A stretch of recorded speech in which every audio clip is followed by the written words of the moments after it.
Nesse bloco, vamos ouvir o depoimento de William, o pai, e de como um lindo sorriso totalmente descompromissado conseguiu derrubar esse homem de quase 2 metros. Fiquem conosco. Olá, meu nome é William, sou o pai do Cauã e dando continuidade, né, na nossa história, a partir do momento que nós conseguimos a alta, num tempo que a gente até considerou rápido, foram 15 dias, que ele teve uma evolução bastante surpreendente dentro do hospital, até que os médicos também não acreditavam nessa possibilidade dessa rapidez, nós levamos ele para casa com várias recomendações, com vários medicamentos que ele tinha que tomar a cada 2 horas. A alimentação dele também variava, a cada 2 horas a gente tinha que fazer a alimentação dele, incluindo à noite. Então nós nos revezávamos e acordávamos durante a madrugada para poder dar o suporte para ele necessário para a gente poder fazer a evolução do tratamento dele. No início a gente ia fazer as consultas, no início foi 15 dias depois nós fomos numa avaliação médica, em que nós já havíamos feito até um exame de sangue e de urina para ele, para a gente saber como que estava a evolução do tratamento em si, porque é uma doença que a gente procura a estabilidade dele, mas que a gente sabe que não tem cura. Mas o que a gente determina são as leituras dos resultados dos exames para a gente chegar numa normalidade. E com 15 dias ele já tinha evoluído bastante, quase que na normalidade. E a equipe médica começou a ficar animada com relação a isso. Tanto que quando nos perguntaram na época, antes de a gente ter o contato com ele primeiro, nos perguntaram se a gente tinha noção do que era a doença. Nós já tínhamos lido sobre a doença, nós sabíamos do quadro evolutivo dela. A única coisa que eu tinha falado para os médicos é que a gente tinha rasgado o prognóstico da doença, porque o prognóstico quem faz é Deus. Então a gente acreditava que a gente realmente poderia evoluir com ele satisfatoriamente. Após essa quinzena foram marcadas consultas mensais e a cada consulta mensal a gente conseguia uma vitória com relação aos exames deles. Os exames sempre aumentavam os níveis de proteína, de albumina. Então estava tudo chegando numa normalidade. Até que, no início desse ano, eles chegaram a um nível normal em termos de quadro clínico de exames laboratoriais. E daí para frente foi só subir esses níveis, entendeu? À medida que ele passavam os meses, continuou-se a evolução desse processo. Ele teve, nesse período, o ganho de peso de altura. Hoje em dia, ele não está mais na curva de risco nem de crescimento nem de peso. Ele já está dentro da curva para a idade dele. E hoje, inclusive, coincidentemente, hoje nós tivemos uma consulta com o nefrologista dele, né, no hospital, e eles até se emocionaram com a evolução dele. E agora, essa próxima consulta, a próxima está prevista para daqui a 3 meses, ou seja, ele está tão bem, evoluindo tão bem, que agora a equipe médica começa a aumentar esses espaços com relação ao controle dele, visto que ele só tem feito evolução normal. A gente tem cuidados com ele com relação à dieta, é uma dieta diferenciada com algumas coisas.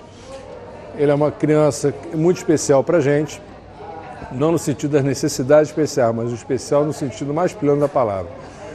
Ele realmente veio para a gente, ele nos escolheu, ele nos chamou para essa missão de a gente crescer junto com ele, estar junto com ele dentro dessa evolução, acompanhando o crescimento dele da melhor maneira possível. Ele é uma criança, para a gente, apesar de essas doenças existir para a gente, ele está curado. A gente costuma brincar com ele dizendo que o rim que ele tirou era o rim que estava doente e que o outro rim está realmente suprindo todas as necessidades que ele precisa com relação à subsistência dele. No resto agora a gente só seguir o nosso caminho, sem pensar nisso, continuar a educação dele e continuar o planejamento que a gente tem para a evolução dele, que ele possa ter uma infância feliz, junto com a gente, uma adolescência, adulto e fazer sua vida e a gente possa encaminhá-lo para que ele possa ter a sua vida plena e constituir também, quem sabe, a família dele também. Agora, se você pudesse dar um recado para quem quer adotar ou já adotou uma criança, tem alguma doença? Eu sou exemplo desse, porque eu tinha restrição e... Então, dá Sim. um pouquinho essa questão sua, como foi para você quebrar isso, mostrar para as pessoas que eles também... Tá ótimo. Tô pronto. Uma coisa bastante interessante com relação a essa adoção é que, como a minha esposa comentou no depoimento dela, eu tinha algumas restrições com relação a doenças, não sejam doenças terminais ou desse tipo, mas qualquer tipo de doença existente. E eu tinha uma certa resistência com relação a isso, até por causa de poder depois acompanhá-lo, a gente chegar lá na frente e de repente não ter ninguém para depois nos substituir no dia a dia da gente, por algum motivo que seja. E frequentando essas reuniões de grupo de adoção que a gente frequenta à medida que a gente vai fazendo o nosso processo de habilitação, a gente foi conhecendo as pessoas, fomos conversando, trocando ideias e aquilo me fez pensar algumas coisas, mas o que realmente me tocou foram os e-mails que eu recebi com relação ao Cauã. O primeiro e-mail, inclusive, estava bem mais drástico que o segundo, até porque ele estava para perder até os 2 rins, ele ia para diálise. E ele estava na época com 3 meses. O segundo e-mail que nós recebemos foi 2 meses depois, ele já estava com 5 meses. E nesse tempo, entre o primeiro e o segundo e-mail, ele não saiu da minha cabeça. Eu estava pensando nele, nessa situação toda. Não com relação a estar penalizado com a situação, e sim da necessidade de eu vê-lo e saber que ele era o meu filho. Que a minha esposa, quando nós conversamos, ela chegou e falou assim para mim: o meu filho está esperando a gente lá. Então, eu tenho certeza que ele é o nosso filho. E eu tinha falado com ela: não, a gente vai pedir autorização, eu quero ter esse primeiro contato com ele, para eu ver todas essas reações, eu senti todas essas reações.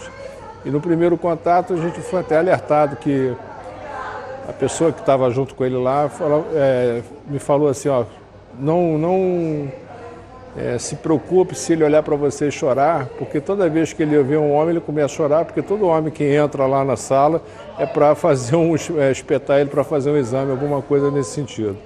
E quando eu cheguei lá, quando ele olhou para mim, ele começou a esboçar um choro, mas aí eu comecei a conversar com ele.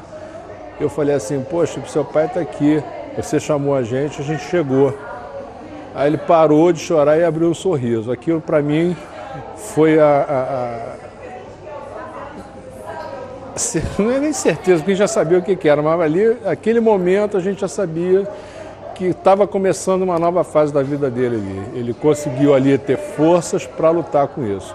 Então, o que eu digo para vocês é que não fechem o coração de vocês com relação a algum problema de doença, alguma coisa nesse sentido. Até porque essa doença que ele tem, às vezes a criança nasce normal e essa doença pode aparecer aos 3 anos de idade, por exemplo, com 1 ano de idade.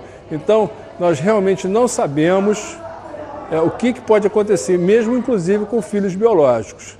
Eu tenho essa experiência também, porque eu tenho um filho biológico, que está hoje com 20 anos, e estou tendo essa experiência extremamente gratificante de ter o Cauã na nossa vida. E eu digo para vocês que não fechem o coração com relação a isso, porque vocês podem ter uma grande surpresa, como nós tivemos agora aqui com ele. Vamos a um breve intervalo e já voltamos com a história de Elaine, William e da formação da família deles.